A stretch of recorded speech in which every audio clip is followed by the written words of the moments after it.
mofinaina isan'andro atolotry ny mpitandrina rakotina valina maoly.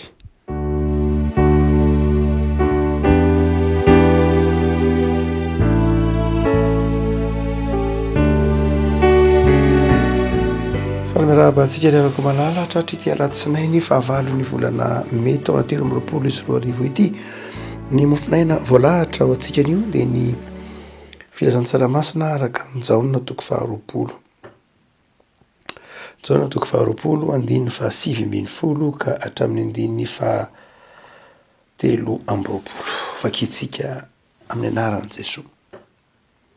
Ary efa arivan'ilay andro voalohany amin'ny herinandro raha voarindrina ny varavaran' izay niangonan'ny mpianatra noho ny fahataoran'i Jiosy dia tonga Jesosy ka nitsangana teo afovoany dia nanao taminy hoe fiadanana ho anareo.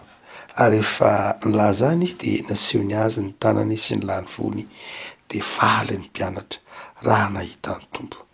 Ary hoy indray Jesosy taminy, fiadanana ho anareo tahaka ny raha ihany ho anyrahako anareo kosa. Ary efa nilaza any izy dia nanisy fifinaina ka hoy izy taminy, raiso ny fanahy masina, na elokiza no avelanareo dia voavely izany, ary na aniza kosa ny javelanareo dia tsy voavely izany. Ray masino manamasinana ny fahamarinana ny teninao ny fahamarinana. Amen. Dia faly ny mpianatra raha nahita ny tompo. Dia faly ny mpianatra raha nahita ny tompo. Miteraka fifaliana ry havana ny fiaonana amin'Andriamanitra. Miteraka fifaliana izay tsy takatry ny tsipino, tsy takatry ny zay tsy mifanena tamin'ny tompo mihitsy ny fifanenana amin'ny tompo. Fa afakely lay fifanenan'ny tompo sy ny mpianatra eto amin'ity jaona toko faharoapolo ity. Jesosy nitsangana tamin'ny maty. Ary meloha nitsangana ny tompo tamin'ny maty dia tantarainy jaona fa nihidy aman-trano ny mpianatra. Nihidy aman-trano ny mpianatra no nitahotra ny Jiosy, no nitahotra ny vavam-bahoaka, no nitahotra ny fanenjehany miaramila romanina. Zany hoe nihidy aman-trano ny mpianatra no nitahotra. Tahotra sy ny henatr'olona, tahotra sy ny heverina hoe fahafahambaraka, tahotra sy no heverina hoe resy. Marito amin'ny hazo fijaliana lay mpampianatra, lay narahina, lay reharehe marito amin'ny hazo fijaliana dia nihidy aman-trano ny mpianatra. Dia efa nitsangana tamin'ny maty Jesosy, mbola tao anatin'izany trano mihidy zany. Ao anatin'izany trano mihidy no nitahotra, trano mihidy no nitebiteby, trano mihidy no ny fiheverana hoe tsy nahomby, trano mihidy no ny fiheverana hoe resy no nidiran'i Jesosy. Tsy nanakana mihitsy ny fidiran'i Jesosy ny trano mihidy. Nitahotra revako malala dia hoarina amin'ny trano mihidy. Ary matetika tsika amin'ny fiainantsika dia izao toy izany trano mihidy izany. Ndraindray raha toy ny vasana mihidy mihitsy, mangatsika, maizina, tsy mahita izay zavatra fahita, fa ao mihidy ao. Ary mandrakariva dia sara ny fiainantsika koa zany. Zany hoe fikatonana zany, matahotra, mitebiteby, efa ndraindray rehefa manameritreritra hoe toy ny hamono foana ny ao ivelany dia mihidy aman-trano. Marina amin'ilay ataontsika hoe amin'ilay toetratsika sy personnalitétsika mihitsy ndraindray koa ny mikatona. Satria mahatsiaro hoe toa tsy tiany ny olona, ndraindray mahatsiaro hoe toa alany ny olona, matahotra no tsarainy ny olona, matahotra no enjehiny ny olona, dia mikatona ny fo, mikatona ny saina. Ndraindray dia tratran'ilay atao mihitsy hoe dépression, ndraindray raha tratran'ilay atao mihitsy hoe tsindry ara-tsaina dia manjary lasa mitebiteby. Ary mihoatra noho izany ary dia lasa fatra-piaritena ka mora tohina, fatra-piaritena ndraindray ka mora mitsara ny hafa, Fatra-piaritenana ndraika de mikatona ao anatin'le maizy azy ny tena hoe za ve mo aleoko tsy mifanerasera aman'olona fa zaho tsy tiako ny ho tsara iny olona, aleoko tsy mifanerasera aman'olona tsy tiako ny melohany olona de raharay mikatona tahaka zay tantarainy eto amin'ny jaona isika saingy zao rehafako malala zany toe-javatra zany a de tsinotsinony eo anatrehany fandresen'i Jesosy ny fahafatesana raha hiandry ny famoahtsika amin'ny varavarany Jesosy de tsy hivoha mihitsy ny varavarana satria matahotra tsika raha ohatra Jesosy ka nandona atao ambaravaran'ny mpianatra de zao tebiteby ny mpianatra tena Jesosy marina tokoa ve zao e maty ange izy e tsy hamoa varavarana ny mpianatra raha niandry ny mpianatra hamoa varavarany Jesosy de zao voazona atao anatin'ny tahotra nidy evatrano tamin'ny tahotra atao ihany ny mpianatra fa niditra Jesosy na de nidy ara ny varavarana miditra ao am-potsika Jesosy mba hahatonga an'lay tahotra hiala ary solo fifaliana lefako malala fiainana miaraka amin'Andriamanitra fiainana feno fifaliana raha toa ka mamaky tsara ity Jaona toko faharoapolo ity sika de mahita lafin-javatra vitsivitsy zay azo antoka fa niteraka ny fifalian'ny mpianatra voalohany indrindra de izao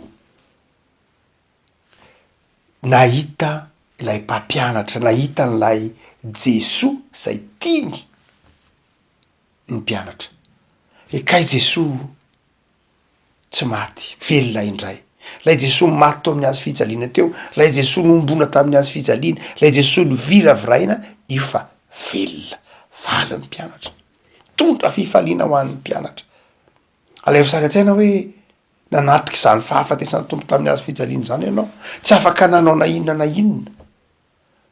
ary mbola nanao tazan-davitra ary namela ny tompo niatrika samirery ny abibininy miaramila romanina azy amin'ny mpianatra nandositra nanao tazan-davitra ho ny filazan'ny Jaona azy any ka natsiaro ho nanana sentiment de culpabilité nanatsiaro hoe diso hoe taona velantsika rehetra eo ny tompo hoe to tsy ny karakaraintsika koro ny tompo hoe to tsy ny rarahintsika koro ny tompo hoe zany rehetra zany nanjary niteraka alahelo sy ratra-po tao amin'ny mpianatra hoe tsy nanao zay tokony natao akorytsika mba olona niaraka tamintsika fa nerasera tamintsika nanasa ny tongotra ny karakarantsika teo de navelantsika ho viraviraina ny miaramila romana to tsisy na inona natao kanjo io Jesosy velona manatrika azy fifaliana manahoana moa afaka lay tebiteby afaka lay fanameloha-tena afaka lay fitsarana-tena afaka koa za le mety ho fifampiampangana hoe fiza moa no tena fototro zao nahatonga an'izao e iza moa zany ny tena tompona andraikitra tam'izao e afaka lay fakahalama hoe dirianina nge zany ny tena niteraka an'izao Jodasy niteraka an'izao mety ho karazana fifanometsiny isan-karazany ny adevitry ny mpianatra tao amin'ny trano io hoe tsika midy aman-trano aty iza ny tena tompona andraikitra iza ny mpamadika endrika adevitra tahaka zany no azo antoka fanirasan'ny mpianatra raha nidy aman-trano izy any ka raha vao nahitan'i Jesosy izy de faly rava ilay fifankalana hadino lay fifampitsarana hadino lay fandosirana andraikitra mihitsy ary afaka malala movaty zany mbola enantsika kehitriny amin'ny toerana zay ikatona atsika ka isian'ny fankahalana ao anatin'izay toerana mampihidy eto-trano atsika ka isian'ny fifampitsarana ao anatin'ny toerana zay mampangatsika atsika ka isian'ny fifanamelohana sy ny fametraha-panontaniana hoe iza ny tompona andraikitra ao anatin'izany no nidiran'i Jesosy ka mitondra fifaliana faly mpianatra satria nandresy izy nandresy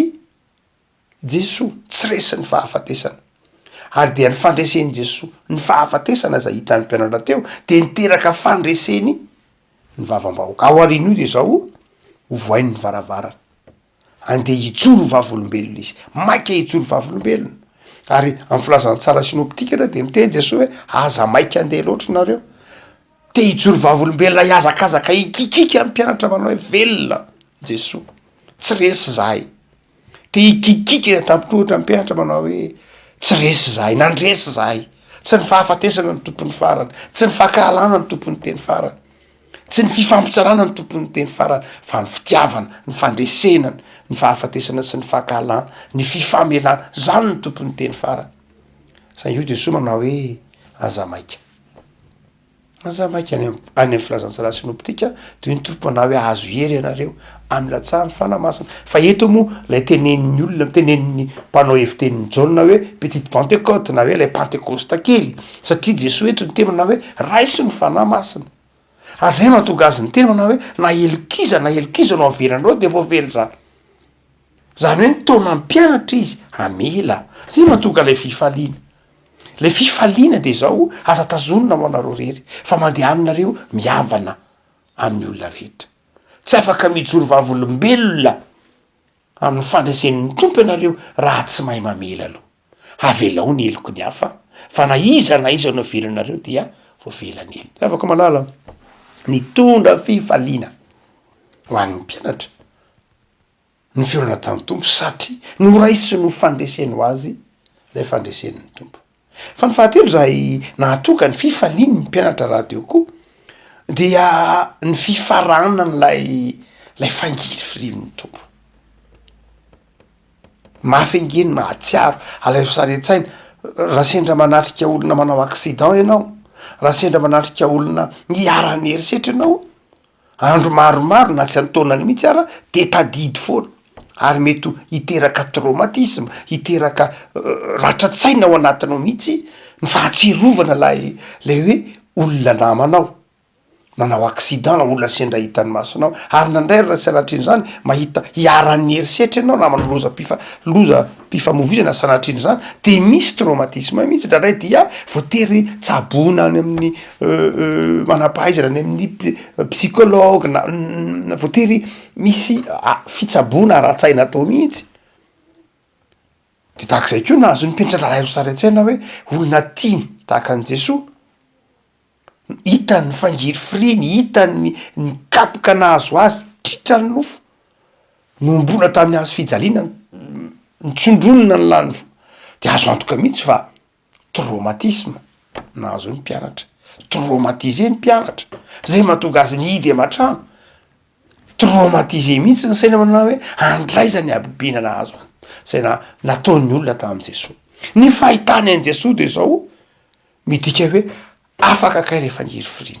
ary naseho an' Jesosy azy, zay dikany hoe naseho an' Jesosy azy lay olatra.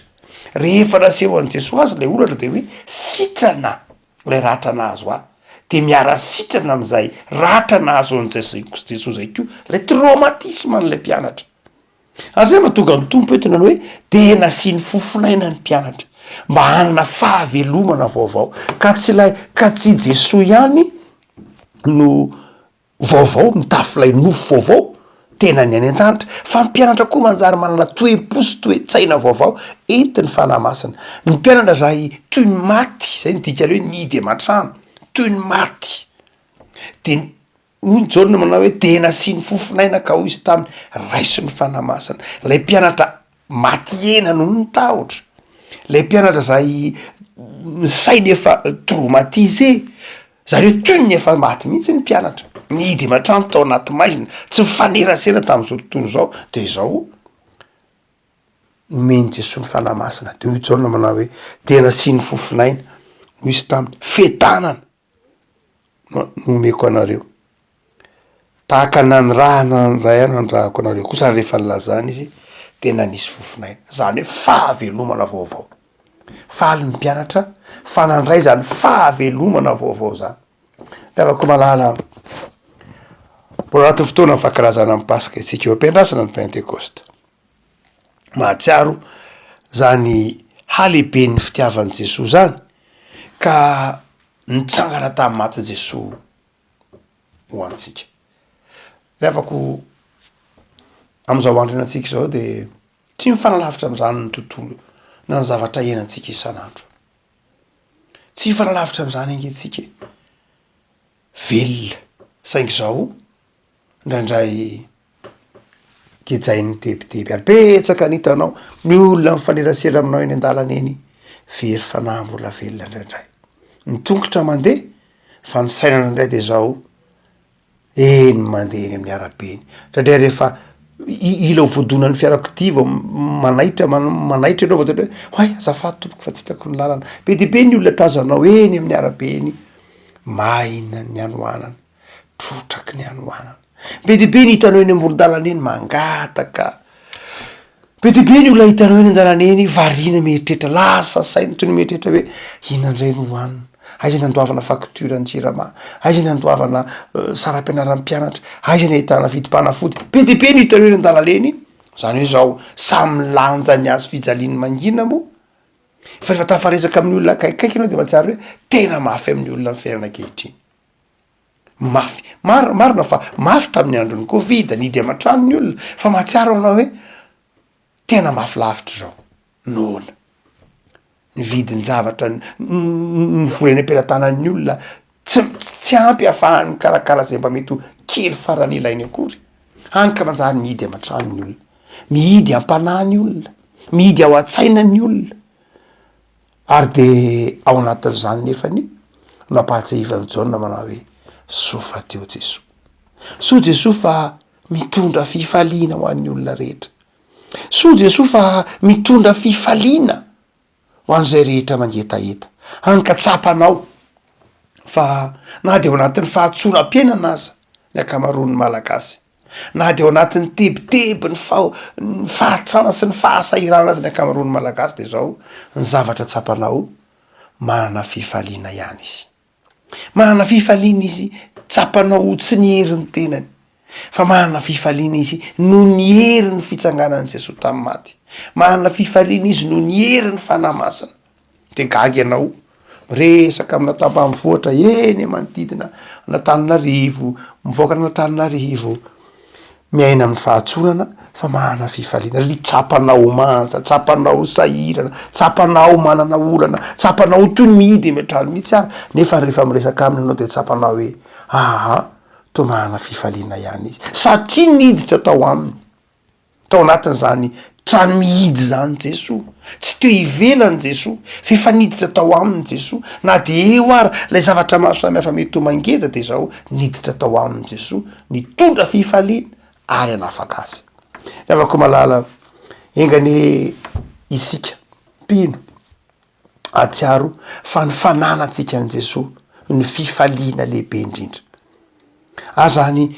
izany fananantsika an' Jesoa zany de zao fahasoavana tsy niankina tamitsika zany hoe tsy za tsy anao angenina mola varavagana koa ary ndraindray marina fa miteny Jesoa hoe ilo efa mitsanganao am-baravagana ka mandotono ho amin'ny fiangonana zany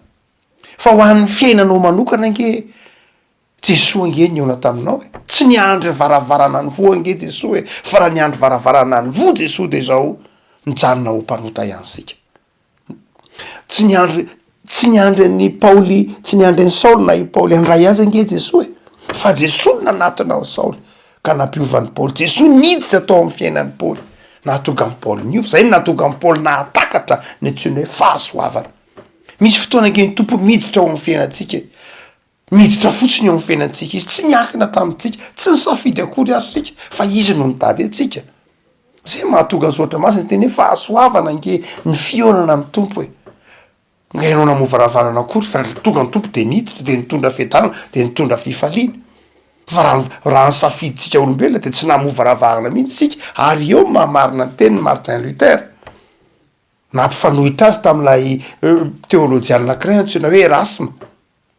Erasme d'Amsterdam satria Erasme d'Amsterdam de niteny manao hoe zao noho izy Andriamanitra miandry ny safiditsika vao miditra ao anatin'ny varavaran'ny fotsika Andriamanitra miandry ny fahafahatsika Andriamanitra isika no misafidy hanokatra na tsy hanokatra ny fotsika de hoe Martin Luther manao hoe tsy zany noho izy fahasoavana nahatonga atsika mihoana amin'Andriamanitra Andriamanitra no niditra tao anatin'io fotsika io safiditsika io tsika mihidy velona io no nidiran'Andriamanitra ary nosokafan'Andriamanitra avy eo anatiny varavaran'ny fotsika rehefa novotosan'ny fiadanana zay mahafahasoavana ny fahasoavana tsy niankina tamiko zany fa niankina tamin'i Jesoa sy ny fandraisen'ny fahafatesana nahatonga nanana fifaliana rehavako malala enganeo takatrao ny fifaliana Andriamanitra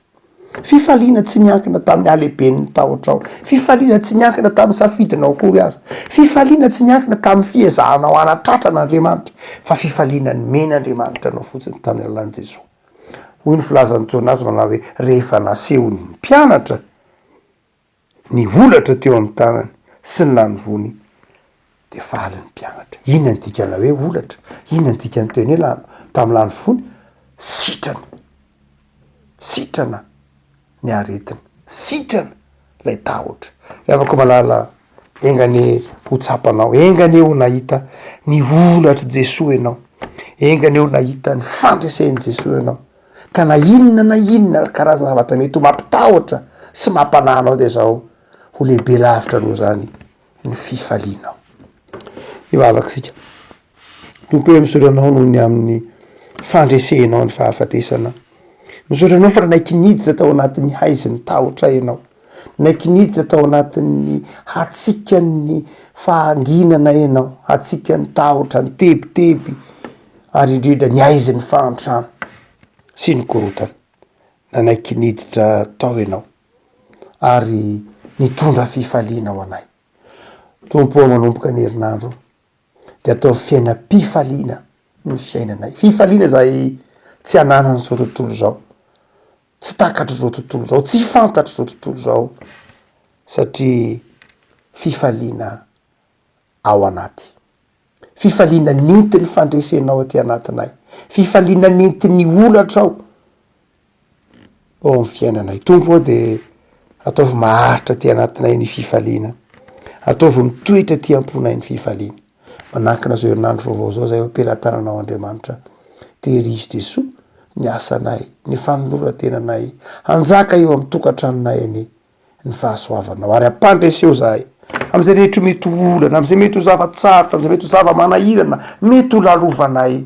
de ataovy takatray tompo fa lehibe lavitra noho ny tebitebinay, noho ny tahotray, noho ny aiainay, ny fifalianao sy ny fandresenao am' Jesosy. Noho ianao Jesosy Kristy mpamonjy. Amen.